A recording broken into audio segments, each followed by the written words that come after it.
Lupin, Lupin, Lupin, que de problèmes dans ce Lupin. Bonjour à tous et bienvenue dans cette nouvelle vidéo et donc aujourd'hui je reviens sur la nouvelle série Netflix, série française de chez Netflix, Lupin avec Omar Sy et le moins qu'on puisse dire c'est que ce n'est pas très réussi, ce n'est pas une catastrophe, il ne faut pas exagérer, mais globalement j'ai un sentiment extrêmement mitigé sur cette première partie puisque là vous aurez en fait ce qu'ils appellent la partie 1, non pas, je pense, toute la saison complète, mais la partie 1 qui compte 5 épisodes. Alors déjà, pour dissiper tout malentendu, parce que à l'époque où Netflix avait teasé la série, ça avait fait toute une polémique du fait que Omar Sy serait Arsène Lupin. Alors il n'en est rien du tout, puisque Omar Sy ne joue pas Arsène Lupin, il joue en fait une sorte de disciple, fan absolu d'Arsène Lupin, et donc il va jouer Hassan Diop, et donc ce n'est pas du tout Arsène Lupin, mais on est effectivement dans le même type de personnage, on a envie de se rapprocher du personnage d'Arsène Lupin, mais non, il ne joue pas Arsène Lupin. Voilà, donc ce n'est pas, on va dire, le Arsène Lupin des temps modernes. Voilà. Alors je dis ça parce qu'il y a eu beaucoup de polémiques. Oui, c'est pas normal que Omar Sy joue Arsène Lupin. Alors, c'est plutôt malin, je trouve, justement, d'avoir axé, si tu veux, le fait que ce ne soit pas Arsène Lupin, justement, et que ce soit en fait un disciple, que ce soit un fan. Il y a comme une espèce de mise en abîme par rapport au roman de Maurice Leblanc. Et donc ça, c'est plutôt malin, c'est plutôt intelligent. Après, ça n'empêche pas tous les problèmes, évidemment, de cette première partie, en tout cas de ces 5 premiers épisodes. Alors de quoi ça parle Lupin? Il y a 25 ans, la vie du jeune Hassan Diop est bouleversée lorsque son père meurt après avoir été accusé d'un crime qu'il n'a pas commis. Aujourd'hui, Hassan va s'inspirer de son héros Arsène Lupin, gentleman cambrioleur, pour le venger. Alors la série est développée par un showrunner anglais qui avait déjà travaillé sur Killing Eve et qui s'appelle George Kay. Et ensuite vous avez, je crois, 2 scénaristes, dont un qui avait bossé sur Family Business, la série française de chez Netflix. Et voilà, donc c'est eux après qui vont scénariser. Et les 3 premiers épisodes vont être réalisés par Louis Leterrier. Alors tout de suite, dès le premier épisode, on voit les problèmes rapidement. Non pas en termes de réalisation, quoique, on va en parler, mais on voit tout de suite des problèmes se dessiner, notamment pour moi un épisode trop rushé. C'est-à-dire que on veut nous présenter, si tu veux, le personnage de Hassan, qui est fan d'Arsène Lupin, etc., machin, et donc qui va se comporter un peu comme tel. Mais le problème, c'est qu'on nous l'introduit un peu trop vite. Les péripéties s'enchaînent très vite. Vraiment, moi j'ai trouvé que c'était extrêmement rushé. Et du coup, on perd en crédibilité. Mais alors vraiment, moi je trouve que si tu veux, tout le premier épisode, donc honnêtement, je vous spoil un petit peu, c'est du mini-spoil, mais je vais pas rentrer dans les détails, mais il y a toute une histoire de vol de collier et tout ça, je vous en dis pas plus. Et honnêtement, tout cet aspect film de casse, pour moi, il est archi pas crédible, quoi. Mais il est archi pas crédible parce que on ne va pas au fond des choses, c'est-à-dire qu'on ne décrit pas réellement comment se passe ce casse. C'est-à-dire qu'on le décrit, oui, mais pour moi c'est trop facile, c'est-à-dire que t'as tout qui tombe un peu d'un chapeau, t'as trop de facilité scénaristique et donc tu perds en crédibilité. Et en fait tu perds en crédibilité parce que le montage se veut tellement fluide, la narration se veut tellement fluide, et ça c'est vrai qu'elle l'est, et du coup ça se fait au détriment de la crédibilité, c'est-à-dire on ne peut pas alourdir le récit en allant à fond dans les détails. Et ça, moi, personnellement, ça m'a posé quand même un problème. Alors oui, on y gagne en fluidité, on y gagne en rythme, et ça c'est indéniable, c'est-à-dire que ce premier épisode commence vraiment sur les chapeaux de roue, mais en tout cas, ce premier épisode, Louis Leterrier, en termes de réalisation et en termes de maîtrise de son récit et du rythme, ça se pose là. Là, clairement, il n'y a pas de problème, et je voudrais saluer le travail de Louis Leterrier, parce que c'est vrai que j'en avais beaucoup parlé dans la critique sur Dark Crystal, bon, même si je le trouve bien plus inspiré en tant que réalisateur sur un Dark Crystal que sur un Lupin, mais franchement, il fait vraiment le boulot. Lui, son boulot, c'est pas d'être scénariste, c'est d'être réalisateur. Il y a vraiment un sens du montage, du cadrage, des plans vraiment beaux parfois. Vraiment, il arrive à sublimer certains endroits de Paris. Donc franchement, chapeau à Louis Leterrier pour son boulot de réal, très sincèrement. Après, scénaristiquement, pour moi, c'est autre chose. C'est voilà, c'est un autre métier. C'est pas la même chose. Donc je trouve que là, par contre, ça pêche vraiment. Alors maintenant, il faut en venir évidemment à Omar Sy. Omar Sy, je vais être très honnête avec vous, j'ai jamais été très fan d'Omar Sy, mais ça depuis très longtemps, même je crois depuis Intouchable. C'est-à-dire que Omar Sy, Il a une bonne humeur communicative, ça c'est indéniable. Voilà, il est bien, il se porte bien, beau gosse, etc. Tout ce que tu veux. Mais je trouve qu'en termes d'acteur, bah, c'est quand même très limité, Omar Sy. Et ça a toujours été. Et là, eh ben, on n'échappe pas à la règle, quoi. C'est-à-dire que, oui, il y a eu un petit peu d'amélioration dans son jeu, mais je trouve que parfois, et ça c'est le gros problème d'Omar Sy, c'est que je trouve qu'on est quand même à la limite de la récitation sur certaines scènes. Ça récite un peu le texte. Des fois, on oublie d'y mettre des sentiments, on oublie d'apposer vraiment un jeu d'acteur un peu plus épais que celui d'Omar Sy, et ça pose encore un problème par rapport à ça. Alors par exemple, il y a quelques scènes, vous verrez, où il se retrouve en tôle. Bon, si vous voulez, on a l'impression qu'il est quand même pas super traumatisé d'être en prison, quoi. Si tu veux, t'as toujours cette espèce de sourire, cette espèce de nonchalance comme ça, un peu affiché un peu tout le temps, quelles que soient les circonstances.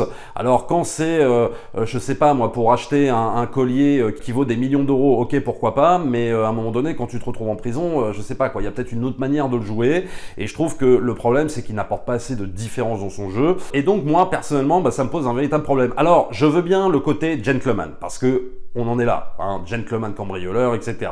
Oui, d'accord. Mais sauf que on ne peut pas être tout le temps gentleman cambrioleur, même si on interprète un personnage dans l'univers, si tu veux, avec l'univers d'Arsène Lupin. Je trouve qu'il y a quand même des différences à apporter dans son jeu. On peut pas être tout le temps sur la même ligne, et ça va être le gros problème. Hein. Pendant les 5 épisodes où il joue Omar Sy, quoi, c'est voilà, ça va être un peu problématique pour moi en termes de jeu d'acteur. C'est pas une catastrophe non plus, parce que ça va, on le suit et il n'y a pas de problème, mais voilà, hein, des fois ça manque vraiment de nuances, et globalement même la série manque de nuances. Alors évidemment, il y a la thématique de l'illusion, puisque Arsène Lupin, c'est comme un espèce d'illusionniste, comme ça, qui embobine son monde, comme un espèce de magicien. Alors ça, c'est intéressant, et je dirais que c'est à moitié développé, en fait, dans la série. C'est-à-dire que pour moi, ils vont pas au bout de ça. C'est-à-dire que en fait, on a ce Hassan qui est un peu un maître de l'illusion, qui trompe son monde, etc. Mais le problème, c'est que tout ça est un peu effleuré dans les flashbacks. C'est-à-dire que tu ne le vois pas vraiment. Comment en est-il arrivé là? Comment tu le travailles, ton illusion? Comment tu deviens illusionniste? Et ça, personnellement, moi, ça m'a beaucoup manqué. C'est-à-dire que je ne vois pas en quoi il serait plus illusionniste qu'un autre, en fait. Voilà. Qu'est-ce qui fait qu'il est devenu comme ça? Alors oui, par passion pour le personnage d'Arsène Lupin, mais comment tu travailles ça? Comment tu amènes ce truc-là? Et je trouve que les scénaristes l'ont pas vraiment bien amené, quoi. C'est tout ce côté-là, pour moi, n'est pas assez développé. Et donc se pose encore un problème de crédibilité, c'est-à-dire qu'à un moment donné, allez, spoiler, attention spoiler, tu as une évasion de prison, mais je vais pas te raconter en détail, quoi, mais elle est archi pas crédible, quoi. Tout simplement, enfin, tu ne peux pas y croire 2 secondes, quoi, vraiment. Tout est trop facile, il s'en sort trop bien. Alors ok, il y a des petites difficultés de temps en temps, il y a des petites embûches et tout ça, mais putain, c'est léger, et puis ça intervient pas tout le temps. Tout est un peu trop facile pour lui, j'ai l'impression quand même dans Lupin, et ça, voilà, ça va se voir dans des scènes à mon sens importante, qui apporterait de la crédibilité à l'univers. Le problème, c'est que ça tombe un peu à l'eau par rapport à ça. Alors au rayon des choses à peu près bien, à part la réalisation de Louis Leterrier, il va y avoir toute la séquence des flashbacks, qui sont intéressantes parce qu'elles permettent évidemment d'en apprendre un peu plus sur le personnage d'Hassan, son père, puisqu'on est vraiment là dans une quête de vengeance, donc ça c'est plutôt intéressant. Les flashbacks, allez, sont plutôt réussis, même si sur la forme j'ai encore un problème, hein, je suis désolé. L'action est censée se situer en 1995, et honnêtement, bon, je vais chipoter un peu, mais en même temps, moi, c'est un peu mon taf de chipoter et tout ça, et c'est vrai que je vois des trucs, ça m'a pas non plus archi gêné, mais à un moment donné, en 95, si tu veux, je ne vois pas comment des adolescents peuvent parler comme en 2020. Je ne me souviens plus des lignes de dialogue à la virgule près, mais très sincèrement, on a vraiment cette impression que les jeunes de 95, ils parlent comme maintenant, quoi. Et donc, moi, ça me pose un problème, ça peut me faire un petit peu sortir de la série. C'est un peu dommage parce que ces scènes de flashback nous permettent d'en savoir un peu plus sur les rapports qu'il avait avec son père. Est-ce que son père posait un certain mystère autour du vol, pseudo-vol de son père par rapport au collier? Donc ça, c'est plutôt intéressant. La rencontre avec son ex, etc., la rencontre avec la fille du milliardaire. Donc ça, tout ça est très intéressant, et à la limite, je dirais que c'est peut-être les scènes peut-être les plus intéressantes d'ailleurs de la série. Enfin, j'exagère un peu, mais disons que elles sont plutôt bien menées. Voilà, moi c'est juste une question de forme, de direction d'acteur là pour le coup, qui pour moi ne va pas par rapport à comment tu diriges ces acteurs et comment tu les fais parler en 1995. Il y a une évolution dans le langage, on ne parlait pas en 95 comme on parle en 2020, donc ça c'est un petit peu dommage. Alors, passé ce fameux premier épisode introductif qui, bon, voilà, qui est un peu sur les chapeaux de roue, qui est rushé, oui, mais allez, qui a sa petite efficacité et on a vraiment envie d'enchaîner le deuxième épisode, je trouve qu'on perd un petit peu en rythme. Voilà.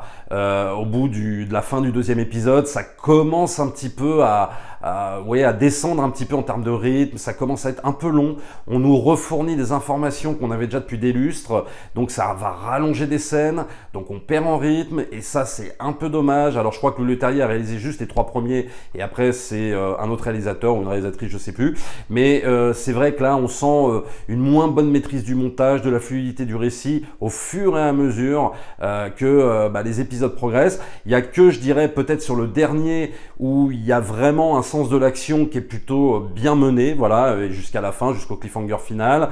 Mais sinon, voilà, on fait intervenir de nouveaux personnages qui peuvent être intéressants, mais qui sont dans des scènes, à mon sens, bien moins maîtrisées en termes de rythme que dans le premier épisode. Alors il y a aussi évidemment dans Lupin le discours social, parce que tu sens bien que les auteurs ont voulu aller là-dedans. Alors là c'est un peu le même problème que sur la crédibilité aussi de la série, c'est-à-dire que pour moi ils ne vont pas au bout de cette thématique, c'est quelque chose pour moi qu'ils effleurent un petit peu. Alors il y a les bons, les méchants, il y a les gens d'en haut, les gens d'en bas, etc.